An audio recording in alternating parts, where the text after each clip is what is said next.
Welcome back to the weekly reality recap. My name is Jasmine. I realize that I never introduce myself when I start these videos. I just have the assumption that you guys know me because we're all friends here. But I probably should start saying my name for people who may discover my videos without any context. So yes, my name is Jasmine and I watch a shit ton of TV. This week, we are going to be talking about everything I watched on reality television. And there was a lot, so let's just jump right into it. I don't think I've ever talked about Top Chef, but I love that show. They had a season where they were in Wisconsin, and you guys know I'm originally from Milwaukee, Wisconsin. So that's actually my favorite season, but it's because I'm completely biased. Anyway, so this season of Top Chef has been really entertaining to me, and there's one person that has stood out amongst the rest, and that is Tristan. Tristan is blowing everybody out of the water, but there was another contestant on there named Massimo, and I want to talk about Massimo's elimination really quickly. I think that Massimo was only eliminated because the producers of Top Chef did not want 4 men going into the finals. There was Tristan, Cesar, Massimo, Shuai, and Bailey. And I think out of the 5 people in this last episode, obviously Bailey and Massimo were the 2 that made very small mistakes, but Bailey's beans were literally uncooked. And I feel like if there was another woman there that had done just as well, Bailey would have gone home for serving undercooked beans. But fortunately for her, she's in the right place at the right time. And I think for the optics, they would have preferred to send at least one woman to the finals versus an all-male Final Four. But it really is unfortunate because I do think Massimo on any other day was a much better chef than Bailey. Not saying that Bailey is bad, but there is no world in which Bailey advances to the finals over Massimo if we're taking track record into account, unless there's something like this where there are potential bad optics. So it was sad to see Massimo go. But speaking of Tristan did something that kind of annoyed me. I don't know if this annoys you guys too if you are Black, but when people go on TV shows or online and they make a blanket statement like, Black people don't do X, like they were doing a challenge and they were in the mountains and Tristan kept saying, Black people don't go to the mountains. Like that makes me cringe so much because 1, it's not true. And 2, it really reinforces negative stereotypes. I know going to the mountains is probably not a typical thing that a lot of Black people do, but to say all Black people don't do it, I don't know. I was kind of just like, I don't like when people do that. I really value the diversity within the Black community, so it bothers me when people try to flatten it. But I won't harp too much on that. Let's move on to talk about the Real Housewives of Atlanta. As I'm recording this, the seating chart just came out for the Real Housewives of Atlanta reunion, and Britt Edie is not on the seating chart. It seems like Homegirl just decided not to show up, and because of that, I can almost guarantee she is not going to be returning for a second season, so you guys got your wish. Britt will not be back. The girl just couldn't handle the heat, and I don't want to say too much about it. I want a little more to come out, and I also want to see how the rest of the season plays out before I start throwing out theories about why she probably didn't show up. But I'm going to assume she just did not want to face the heat from the rest of the women. Because based on this last episode, you cannot tell me that Britt is not having money troubles, okay? She had that horrible event where she didn't feed her guests, and then she showed up for the charity trip to Grenada with 2 rolls of 1-ply toilet paper. And then she completely lied about bringing more stuff. I don't know. This girl is completely out of her depth. And if my assumptions are correct, we won't have to see this struggle again next season. Portia and Drew's storyline needs to go. I think that Portia knows in her heart of hearts that Drew was not trying to do anything sexual with Dennis. She just doesn't have anything else to talk about. And so that's why we are getting so many scenes and so many discussions about it. And while we know that Portia is notorious for getting up to walk away when she doesn't want to take accountability for anything, one thing Drew does is talk over people, and that is something that is so annoying to me. I don't know if you guys have ever been in conversation or even in an argument with someone who won't let you get a word in edgewise. It's so annoying, and I probably would have gotten up to walk away too. So did Portia leave because she was trying to dodge accountability? Yes, but she probably also left because Drew was being annoying, and I think 2 things can be true at once. Phaedra is already back to her antics trying to shade everybody. Let's not lie though, when the season started, we all were shocked to hear that Angela was 43 years old. So let's not act like Angela doesn't read as older than she is, because she definitely does, but calling her the oldest looking young person she's ever met, these ladies are extremely shady with each other, and I know once Angela gets wind of that, she's gonna eat Phaedra up as well. But Phaedra, not too much on Angela. Let's not forget, when we were introduced to you, you came in rocking that tired ass body wrap, but I guess game recognizes game. Before I wrap up, up, I also want to just point out Shamia.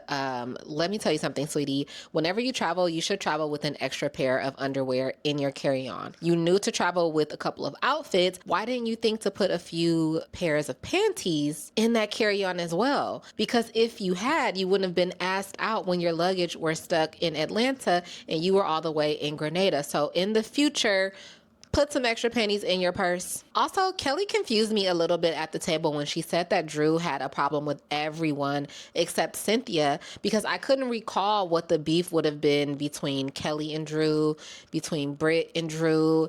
I don't know where Kelly was going with that. I think what Kelly meant was that everybody at that table had a problem with Drew on behalf of Portia and potentially Shamia, but I don't think that Drew had individual beefs with them. But if my memory isn't serving me correctly, please let me know in the comments what issues Kelly may have been talking about with the other ladies. Let's move on to the Valley. I don't understand why Sheena was hosting something at her house when she is not a cast member on this show. It's like she's gonna do anything necessary to make sure she's seen on the Valley, and it's always so awkward when she is shown in some of the scenes on the show because she's just kind of standing there with this weird look on her face. In this last episode, she did actually say some words, but her introductions are always super awkward and they don't seem to flow naturally. Jasmine was 100% defensive when she was talking to Jason and Janet, which leads me to believe that she's probably lying about the origin story of this rumor that Jason takes off his ring. I don't know why someone would lie about something like that, but when people get that upset about something, she was not letting them talk. She was being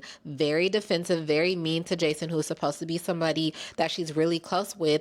That just leads me to believe there's something that you don't want uncovered, and that something is typically a lie. I hope my next opinion isn't offensive, but Jax moves like a crackhead to me. When Brittany said her jewelry was missing, I'm like, that is very crackish behavior. You're stealing her jewelry to go and sell it. Now you don't have any money to pay your bills, and you guys supposedly make all of this money from this podcast, but you can't afford to pay your back mortgage. I don't know, Jax. Something is up with that. Not only are you potentially a psychopath, but you could potentially be a crackhead. Let's move on to the new show, Next Gen NYC. Now, I'm not going to have a whole bunch to say about the show because there's only been one episode so far, and I like to let it marinate. I like to watch a few episodes before I make a solid judgment on a new show. But I will say I'm kind of past the age where I relate to them, and I had my time in NYC when I was like running the streets and trying to make whatever happen. And so that lifestyle doesn't actually appeal to me anymore because thank God I made it through. However, I will say it is nice to see the kids of the women that we have essentially grown up watching, and I hope that they all do well. Some of my initial thoughts are, I think it's so sad that Kim is now in a position where she's asking her daughter for money, but I do appreciate that Ariana, I think it's Ariana, I do appreciate that she's being open and talking about the fact that, yeah, her parents are going through a nasty divorce. Yes, they spent all of her money. Yes, she has to lend her mother money from time to time, but I think she is going to be okay. She's in a relationship with the son of the founder of Zaxby's. That's Zaxby's if you don't speak Atlanta. I think she's going to be just fine. And I'm already ready for you guys to throw tomatoes at me for my next opinion, but Charlie is a cutie. He is going to cause so much trouble on this cast. Now, he is an F-boy for sure. For sure. That he's not the kind of guy that you go and settle down with, but he is a fun time guy. He's cute. He has money. Have a little bit of fun with him. I think he's going to be really good for this show. And the girl Georgia on there is so disgusting. That's all I got for Next Gen NYC. I'll give it a couple more episodes and then I'll come back for a more in-depth recap. Let's move on to Summer House. So we just had part 2 of the Summer House reunion, which concludes the 9th season of the show, and nothing major happened at the reunion. However, after the reunion, and I'm talking about today, literally, Paige announced that she is going to be leaving the show after 7 seasons. I can't lie and say I didn't see this coming. I think there are quite a few people on the cast who probably need to start planning their exit strategy, but like I said, I don't see Summer House without Kyle, so I don't really know where where they go from here. If they bring in newbies that are in the same vein as West, Jesse, and Lexi, I think that they could potentially have a new wave of Summer House with almost a completely new cast. I think Jesse, West, and Lexi could be really great bridges for new people. We have a season 10 where some newbies come in. We have Kyle, we have Amanda still there. Lindsay and Carl can make guest appearances from time to time. Maybe Sierra is in the mix, but they could do a season 10 with those people, almost like a farewell to Kyle and Amanda. And then season 11, they can have West and Jesse kind of anchor the show with some more newbies, with Lexi included. But I don't really know. I don't think that will go over quite well with the audience, because while I think West and Jesse are definitely great for TV, they certainly do not have that huge fan base that I think they would need in order to anchor a show like Summer House. So I guess we'll see what happens with that. But that's it for that season. And that's also going to be it for me today. This has been the weekly reality recap. Again, my name is Jasmine. I watch a shit ton of TV, so like and subscribe if you want to hear my thoughts on TV and movies. I'll talk to you guys soon. Bye.